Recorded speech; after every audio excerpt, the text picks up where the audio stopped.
Okay, and I think I think we're live.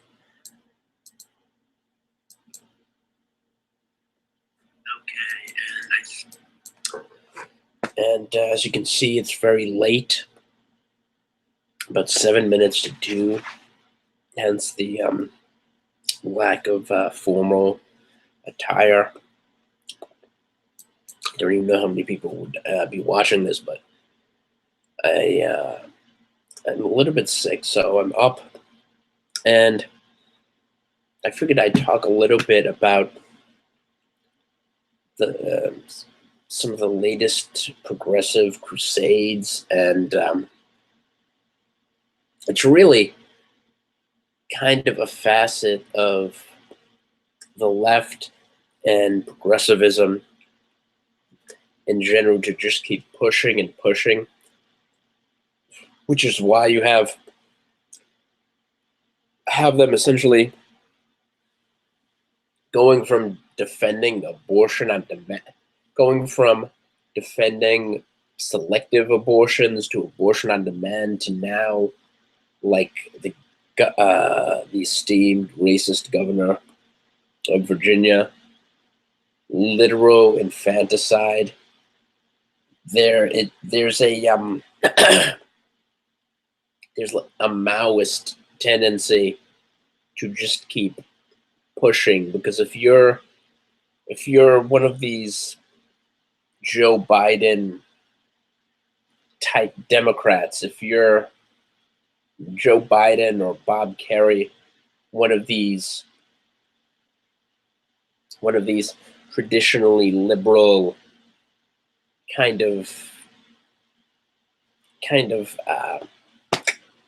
somewhat sane Democrats who oppose things like partial birth abortion, or might occasionally make conservative sounding rhetorical flourishes, you're going to be exposed to the enmity and the undying hatred of the people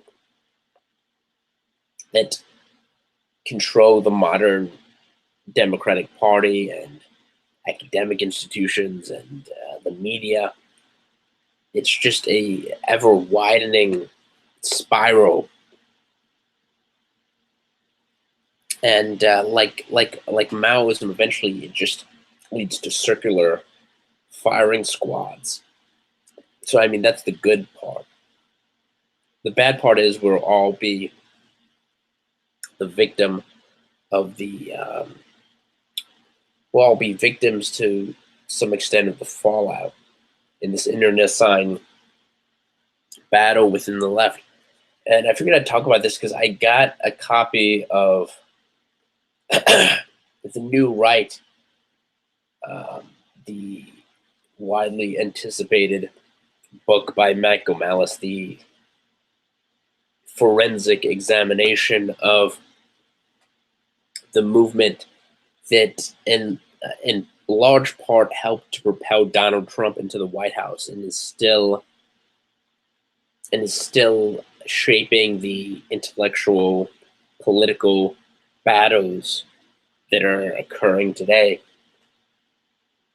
And I'm going to do a more thorough examination of the book when I feel a little bit more level-headed and I can concentrate more. It's not 2 a.m. But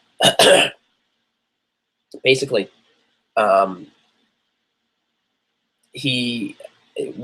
of his points, and he's made this comment repeatedly in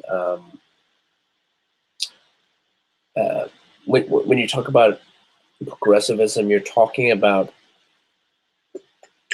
dogma that's almost religious in nature, in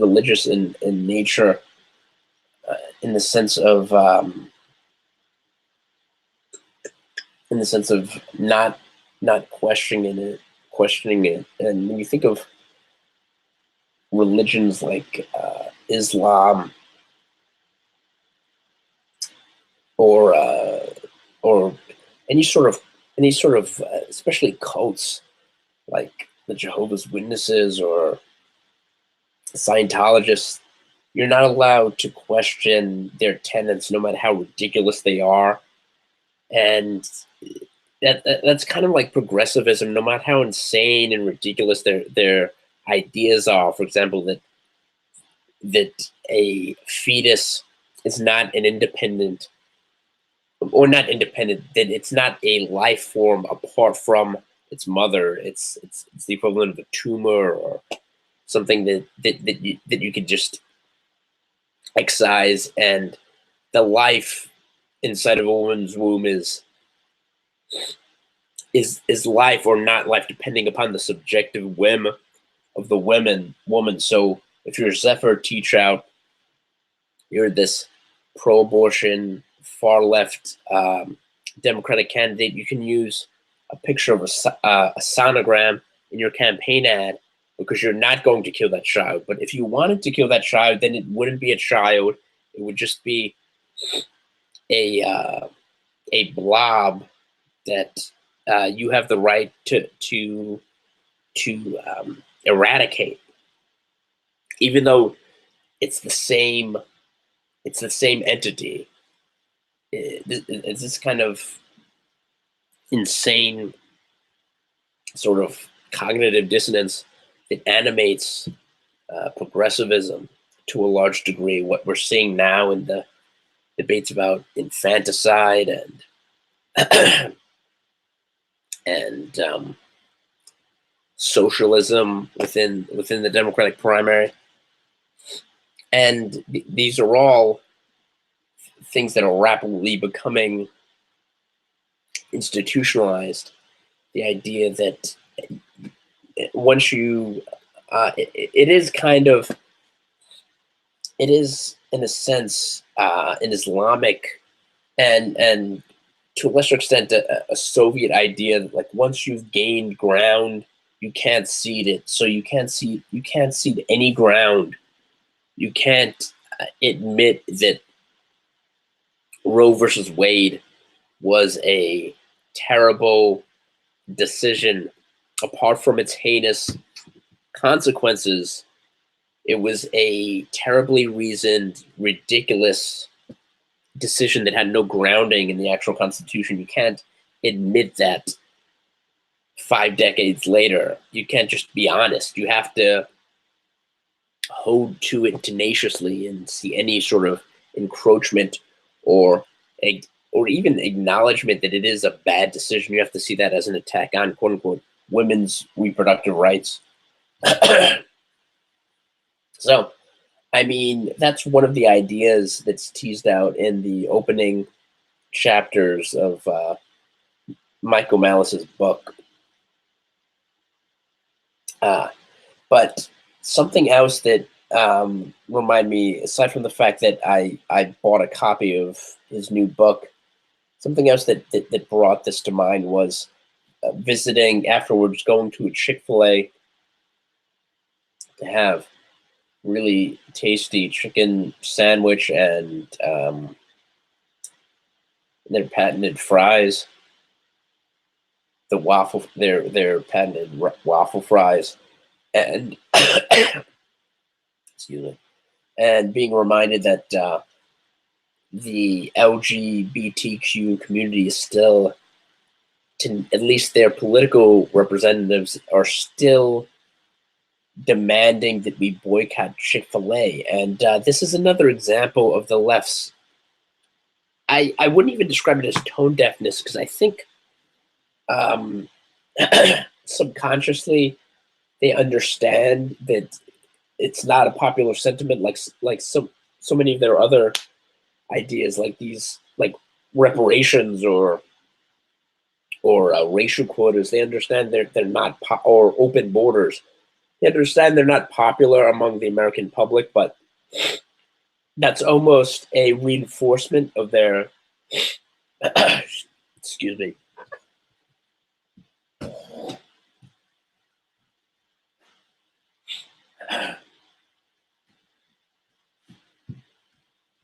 That, oh, sorry about that. But to get back to my point, that's almost a reinforcement of um, their warped ideology, because they're among the elite, elect, and they know what's good for society, and the stupid masses of pros don't. So the fact that they're arguing that Chick-fil-A should be boycotted in spite of its overwhelming popularity, even in a fairly liberal city like New York, where the entire month of May there are graffiti artists painting murals in tribute to the LGBT community. The fact that it's popular even here and everywhere is almost a almost something that kind of spurs them on to be even more adamant, toting against this windmill. To chastise people for their wrong opinions. If the fact that the public is rejects their ideas is almost an inducement for them to be even more rigidly dogmatic. So, and this was kind of the idiocy of this was captured in a meme, and I can't remember the specifics, but it was basically someone on I think it was on Twitter. Someone said, "Just remember, when you look back on 2019 and gay and lesbians' biggest enemy was a chicken restaurant, a fast food chicken restaurant." And yeah, it's absurd, but for them, this is, like I said, a marker. If they yield ground on even the stupidest, most trivial issue and let anyone who has a slightly different perspective on the sanctity of marriage um, or the immutability of homosexuality, if they let anyone to even voice a different opinion on that, then they have to be completely destroyed and unpersoned, and it's of a part with the deplatforming that we're seeing.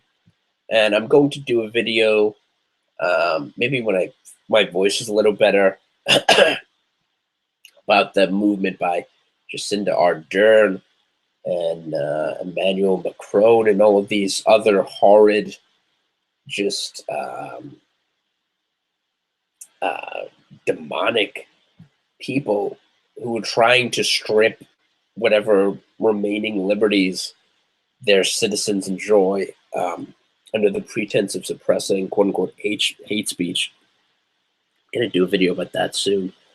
But for now, I'm just gonna sign off and wish you all, if anyone's watching, wish you all good night, and I'll see you later.